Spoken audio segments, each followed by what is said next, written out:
उम्मीद करते हैं आप सब अच्छे होंगे और आपकी प्रिपरेशन भी अच्छी चल रही होगी। तो आज की इस वीडियो में आरआरबी एनटीपीसी पीवाईक्यू सीरीज में हम प्राचीन भारत इतिहास का मौर्य साम्राज्य को जो क्वेश्चन है आपका 69 to 88 को डिस्कस करने वाले हैं, जो कि रेलवे एग्ज़ाम्स के लिए काफ़ी इंपॉर्टेंट होने वाले हैं।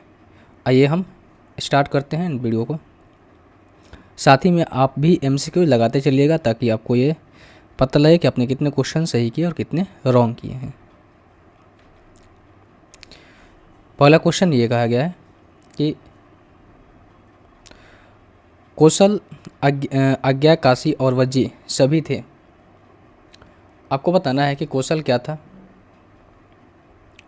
तो आपने जब महाजनपद पढ़ा होगा, ठीक है, मैं आपको याद दिला दूं कि आपने जब महाजनपद पढ़ा होगा तो उस समय ये सारी चीज़ें आपको बताई गई होगी कि महाजनपद कितने थे। 16 महाजनपद थे, जिसमें कौशल, आज्ञा, काशी और वज्जी थे।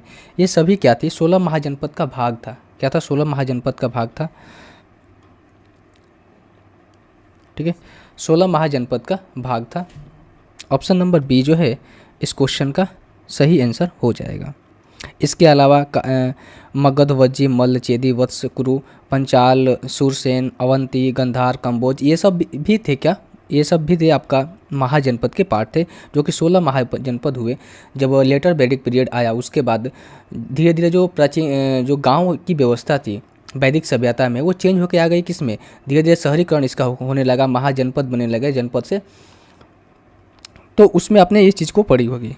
अगले क्वेश्चन के ऊपर बढ़ते हैं। अगला क्वेश्चन ये है कि सांची के स्तूप का निर्माण किसके द्वारा करवाया गया था? तो सांची के स्तूप के जो निर्माण था वो करवाया गया था किसके द्वारा? अशोक के द्वारा करवाया गया था। सो ऑप्शन नंबर डी जो है आपका आंसर सही होगा। अशोक मौर्य साम्राज्य के शासक थे, जिन्होंने अशोक मौर्य साम्राज्य के शासक थे, ठीक है। और मौर्य साम्राज्य के संस्थापक कौन था? आप हमें ये बताइए। मौर्य साम्राज्य के संस्थापक की बात की जाए तो मौर्य साम्राज्य के संस्थापक कौन थे? चंद्रगुप्त थे, जिन्होंने 322 ईसा पूर्व में, ठीक है, चंद्रगुप्त ने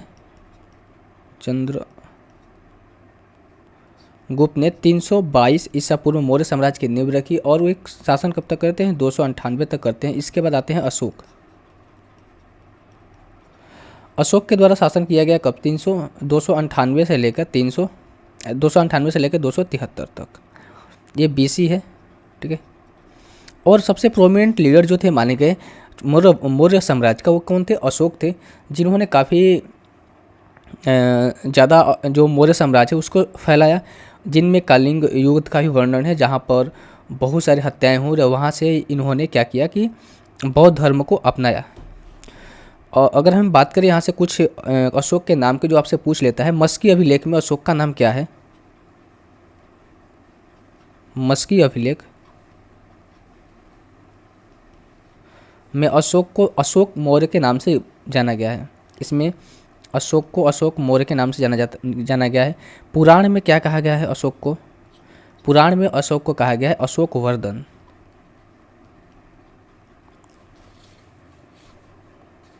अशोक वर्धन।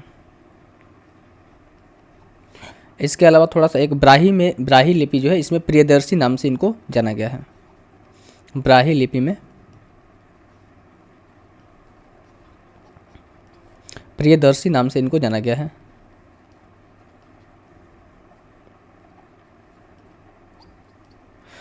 तो ये थोड़ा सा आपको मालूम होना चाहिए। और अंतिम जो शासक था मौर्य साम्राज्य का, अंतिम शासक था वो था बृहद्रथ। आपको याद रखना है ये बृहद्रथ, जो सबसे कम समय तक शासन किया। और इसको सबसे वीक जो शासक है वो जाना जाता है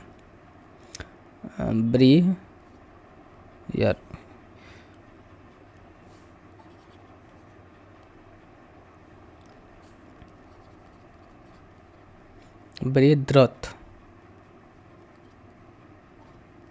और ये शासन कब किया था? 187 से 184 तक। और यहाँ पर जो इसका सेनापति था शुंग, पुष्यमित्र शुंग, इसने इसका हत्या कर दिया। वहाँ से शुंग वंश की स्थापना होती है। सो ऑप्शन नंबर डी जो है आपका सही आंसर हो जाएगा। चंद्रगुप्त मैंने बताया कि पहला शासक था, ठीक है, जिन्होंने 322 से लेकर 298 तक शासन किए। बिंदुसार जो है इसके दूसरे शासक थे, चंद्रगुप्त के पुत्र थे, यानी कि 298 से हम बात करें, कहीं गलत हमने मार्क कर दिया, 298 से 273 आपका हो जाएगा बिंदुसार का। और अशोक का है जो, वो हमने गलत लिख दिया भाई, अशोक का 273 से 273 से अशोक का था 332 तक। ठीक है। चाणक्य क्या थे? चाणक्य थे चंद्रगुप्त के क्या थे? गुरु आप कह सकते हो, या फिर प्रधानमंत्री थे, पीएम थे उसके उनके राज्य में। और चाणक्य की सहायता से ही चंद्रगुप्त ने मौर्य वंश का नींव रखी थी। और चाणक्य के द्वारा एक अर्थशास्त्र एक पुस्तक लिखी गई थी। क्या लिखा गया था? पुस्तक लिखा गया था अर्थशास्त्र नाम की।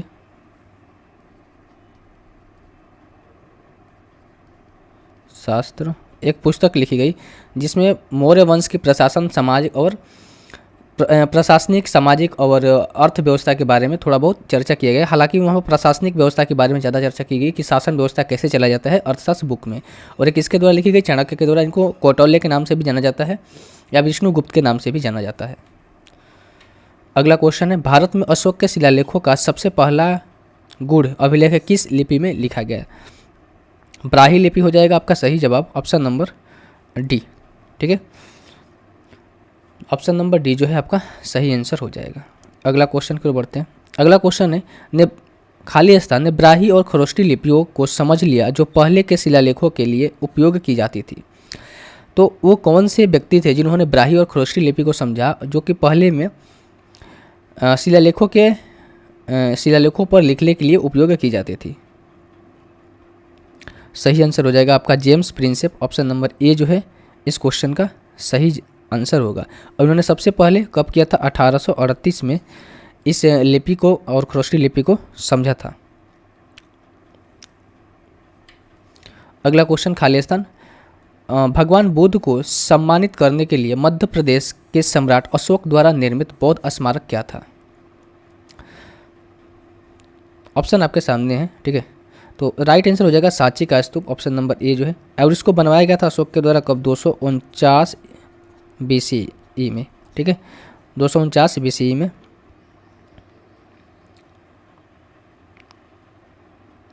और एक और आपको याद रखना है, धौमिक स्तूप। ठीक है, धौमिक स्तूप ये भी काफ़ी इम्पोर्टेंट है। धौमिक स्तूप ये कहाँ स्थित है? सारनाथ में है। सारनाथ में है, अशोक के द्वारा बनाया गया था। ठीक है, अशोक के द्वारा इसको बनवाया गया था। अगला क्वेश्चन है, मुद्राक्षस नाटक किसने लिखा था? मुद्राक्षस नाटक किसने लिखा था? तो सही आंसर हो जाएगा इस क्वेश्चन का option number D, Vishakh Datt. Vishakh Datt के द्वारा मुद्राक्षस नाटक को लिखा गया था।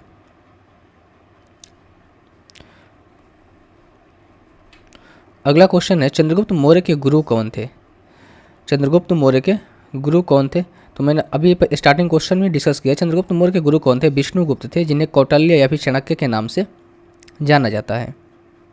और इन्हीं के सहायता से चंद्रगुप्त ने क्या किया था? मौर्य वंश की स्थापना की थी और घनानंद को हराकर मौर्य वंश की स्थापना की थी।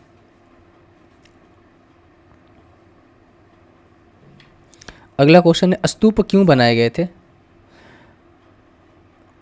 स्तूप क्यों बनाए गए थे? सो आंसर आपका सही हो जाएगा, क्योंकि उसमें पवित्र अवशेष थे, इसीलिए स्तूप बनाए गए थे। और ये बुद्ध स्तूप मूल रूप से ऐतिहासिक बुद्ध और उनके सहयोगी के पार्थिव अवशेषों को रखने के लिए बनाए गए थे।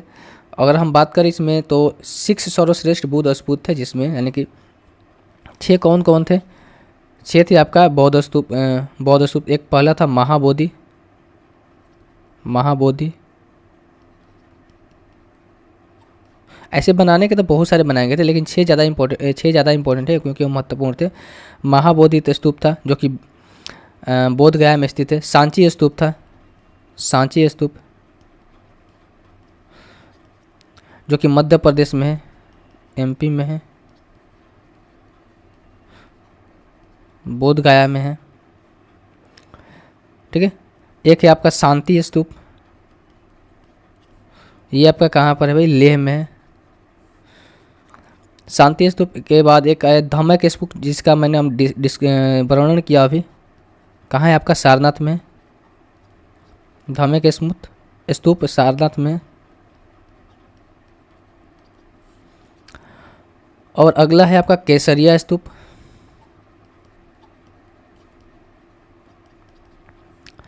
केसरिया स्तूप जो कि बिहार में है। और अगला है आपका महास्तूप। महास्तूप ये कहाँ पर आपका है? ठोटला कोंडा में है। ठोटला कोंडा। तो ये छः जो है ये छः जो है इम्पोर्टेंट स्तूप है, ठीक है, जो कि अशोक के द्वारा बनवाए गए थे और इन जगहों पे ये निर्मित है। अगला क्वेश्चन ये कर है कि निम्नलिखित में से कौन पहला शासक था जिसने अपनी प्रजा और अधिकारियों के लिए अपने संदेशों को पत्थर की सतहों पर अंकित किया, जिसको शिलालेख कहते हैं। सो ऑप्शन नंबर कौन सा हो जाएगा इसका सही जवाब? ये हो जाएगा option number C, Ashok. Ashok ने ही पहले अपने संदेशों को लिखने के लिए, ठीक है, अपने अधिकारियों, अपने प्रजा को के पास पहुंचाने के लिए किसका उपयोग किया? पत्थरों की सतह पर अंकित किया और उसका उपयोग किया। और ये किस में लिखे गए थे? ब्राही लिपि में लिखे गए थे, ठीक है, ब्राही लिपि में लिखे गए थे। अगला क्वेश्चन है अशोक महान से संबंधित है। खाली स्थान अशोक महान संबंधित है। अशोक किस वंश से संबंधित है? अशोक जो है मौर्य वंश से संबंधित है, जिसकी स्थापना चंद्रगुप्त मौर्य के द्वारा की गई थी। और अंत में अशोक के बाद जो मौर्य वंश के साम्राज्य के बाद जो अगला शासक आता है किसके? पुष्यमित्र शुंग का, जिसने क्या किया था कि बृहदत्त जो मौर्य साम्राज्य का अंतिम शासक था उसको हराकर, मतलब उसको हरा करके उसका सैनिक था उसको मारकर शुंग वंश की स्थापना करता है। अगला क्वेश्चन, एक पुरातात्विक भाषा शास्त्री और ईस्ट इंडिया कंपनी के अधिकारी जेम्स प्रिंसेप के बारे में मैंने डिस्कस किया पहले, ने वर्ष में अशोक के शिलालेखों जो ब्राही लिपि में थे उनकी व्याख्या थी, कब की थी, ठीक है। तो अभी मैंने आपको बताया कि 1837 में, ठीक है, 1837 में उन्होंने क्या किया था कि जेम्स प्रिंसेप के द्वारा जो अशोक के पुरातात्विक शिलालेखों पे जो लिखा गया था वो ब्राही लिपि में थे, उनको अध्ययन किया था और बताया कि पहले के जो शासक थे उन्होंने अपनी बारे में जो भी चीज़ें हैं संदेश को पहुंचाने के लिए इस शिलालेखों का इस्तेमाल करते थे। तो उन्होंने कब किया था? 1837 ईस्वी में इस चीज़ को खोजा था, जो कि ब्राही लिपि में थे, उन्हें पढ़ा नहीं गया था। और प्राचीन भारत की खरोष्टी और ब्राही लिपियों को समझने के लिए सबसे ज़्यादा याद किया जाता है किसको? जेम्स प्रिंसेप को, क्योंकि इन्होंने ही समझा था। अशोक के कितने शिलालेख लगभग जो अभी तक मिले हैं? अशोक के 33 शिलालेख है, ठीक है। अगला क्वेश्चन है प्रसिद्ध बौद्ध संरचना धम्मिक स्तूप के बारे में 2 बार मैंने चर्चा किया, का निर्माण मूल रूप से किस वंश के दौरान किया गया था? तो धम्मिक स्तूप जो है मौर्य साम्राज्य के किसके द्वारा? अशोक के द्वारा किया गया था। कहाँ पर स्थित है? सारनाथ में है। कहाँ पर स्थित है? सारनाथ में है। अगला क्वेश्चन आपका ये कर रहा है ऐतिहासिक ग्रैंड ट्रंक रोड को कई शासकों ने विकसित किया था, मौर्य के शासनकाल में इसे क्या कहा जाता था? ग्रैंड ट्रंक रोड आपने पढ़ा होगा कि शेर शाह सूरी के द्वारा बनाया गया था, ठीक है, उसकी मरम्मत की गई थी। तो मौर्य शासक के समय काल में इसे क्या कहा जाता था? सही आंसर हो जाएगा आपका उत्तर पथ के नाम से जाना जाता था।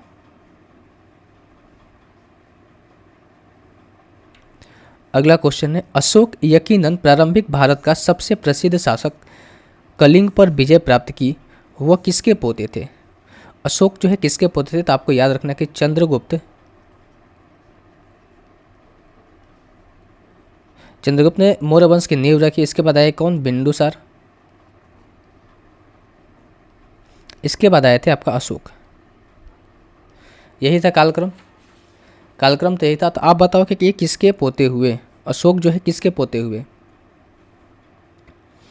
तो सही आंसर हो जाएगा आपका चंद्रगुप्त मौर्य का। क्यों? क्योंकि बिंदुसार के तब ये बेटे हुए और ये इनके दादाजी हुए। और अशोक कब से था? 322 से लेकर कब तक था? 322 से लेकर 298 तक। और ये आए थे 298 से लेकर 273 तक। और ये आए थे 273 से लेकर कब तक? आपका 232 तक। बात क्लियर हुई?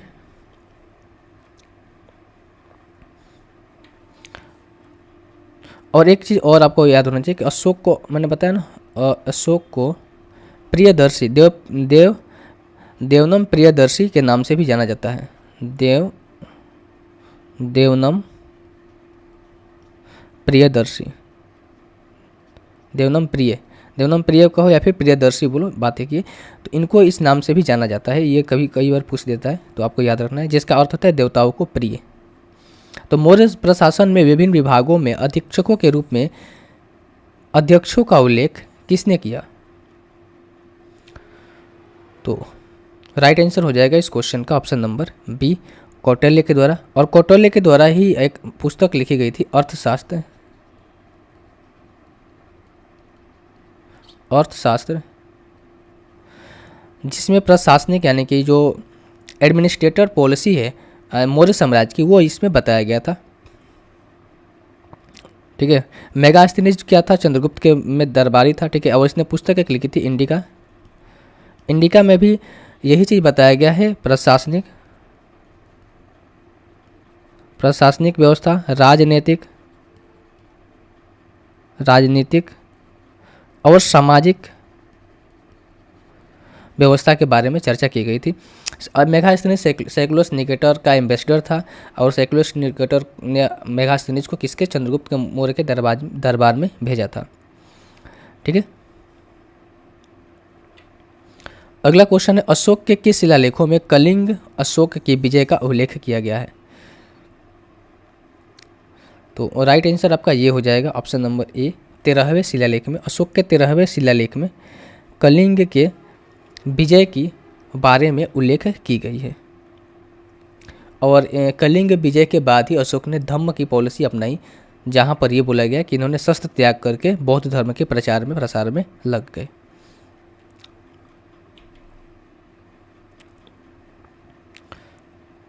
अगला क्वेश्चन है, स्तूप पर छज्जे के आकार की संरचना को क्या कहा जाता है? आपने देखा होगा कि स्तूप ऐसे बना, ठीक है, तो ये जो छज्जा के आकार की स्थापना है, इसको क्या कहा जाता है? तो राइट आंसर हो जाएगा आपका ऑप्शन नंबर ए, हर्मिका। ठीक है, ये जो आती थी ना, ये जो छज्जा के आकार का ये, इसको हर्मिका कहा जाता है। ठीक है, अगला क्वेश्चन है, मौर्य वंश के संस्थापक चंद्रगुप्त मौर्य ने भारत के इतिहास में उनके शासन के संबंध में निम्नलिखित में से कौन सा कथन गलत है? गलत आपको चूज करना है। पहला ऑप्शन आपका ये कह रहा है, साम्राज्य के पुरातात्विक साक्ष्य कई कस्बों और शहरों के अस्तित्व को दर्शाते हैं, जिसमें से सबसे प्रमुख पाटलिपुत्र की राजधानी है। क्या ये कथन सही है? बिल्कुल सही है। पाटलिपुत्र पहले राजधानी थी किसकी? मौर्य साम्राज्य की।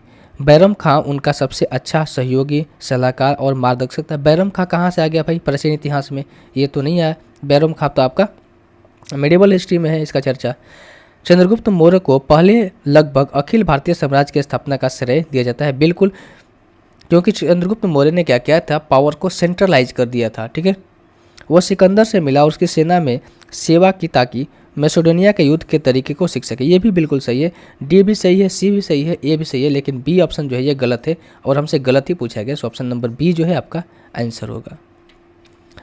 अगला क्वेश्चन आपका ये बोल रहा है कि कलिंग के साथ घातक युद्ध ने प्रतिरोधी सम्राट अशोक को एक स्थिर और शांतिपूर्ण सम्राट के रूप में बदल दिया। वह खाली स्थान अनुयायी बन गए। तो वो किसके अनुयायी बन गए? बौद्ध धर्म के अनुयायी बन गए। उन्होंने बौद्ध धर्म को अपना लिया। क्या किया उन्होंने? बौद्ध धर्म को अपना लिया।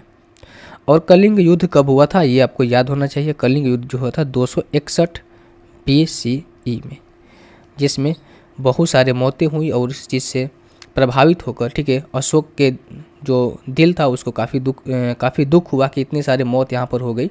और इसी वजह से उन्होंने क्या किया कि शांतिपूर्ण सम्राट बनने का निश्चय किया और उन्होंने बौद्ध धर्म को अपनाया और वो बौद्ध धर्म के अनुयायी बन गए। फिर बाद में सबसे बड़ा जो प्रसारक बने बौद्ध धर्म का, वो कौन थे? अशोक ही बने थे। तो मेरे ख्याल से 88 क्वेश्चन आपका कंप्लीट हो गए हैं। और अगर सेशन अच्छा लग रहा हो तो आप लाइक, शेयर और सब्सक्राइब कर सकते हो। बाकी आपकी मर्जी। अगले सेशन में हम NTPC की जो अगले क्वेश्चन है गुप्त वंश से, उसको हम डिस्कस करेंगे। तो पढ़ाई अपने जारी रखिए। तब तक के लिए बाय बाय, टेक केयर।